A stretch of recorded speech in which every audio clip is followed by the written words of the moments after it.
আসসালামু আলাইকুম এভরিওয়ান। আজকে আমি করে দেখাবো কোনো প্রকার বাটাবাটি ঝামেলা ছাড়া মুচমুচে পেঁয়াজুর রেসিপি। এজন্য বাজার থেকে কেনা ডালের গুঁড়ো পানিতে ভিজিয়ে নেব 2 কাপের মতো। 1 ঘন্টার জন্য রেস্টে রেখে এটা ফুলে আসলে এর মধ্যে দিয়ে দেবো কাঁচামরিচ, মোটা করে রাখা পেঁয়াজ। অনেকগুলো পেঁয়াজ ব্যবহার করেছি যাতে এটা বেশি ক্রিস্পি হয় পেঁয়াজগুলো।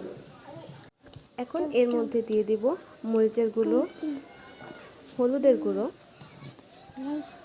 আর দিয়ে দিব 2 চামচের মতো চালের গুঁড়ো, লবণ আর 1 চামচের মতো আদা রসুনের পেস্ট দিয়ে সবগুলো উপকরণ ভালোভাবে মিক্স করে নেব। উপকরণগুলো যত ভালোভাবে মিক্স করব পেঁয়াজগুলো ততটা ক্রিস্পি হবে আর মজার হবে। চালের গুঁড়ো দেওয়াতে পেঁয়াজগুলো অনেক বেশি ক্রিস্পি হবে। ভালোভাবে মিক্স করে এখন আমি চুলাতে তেল গরম করে এর মধ্যে তেলটা গরম হয়ে আসলে পেঁয়াজগুলো পাতলা করে এক এক করে দিয়ে নিব। দিয়ে উল্টিয়ে পাল্টিয়ে ভালো করে ভেজে লাল লাল করে তারপর উঠিয়ে নিব।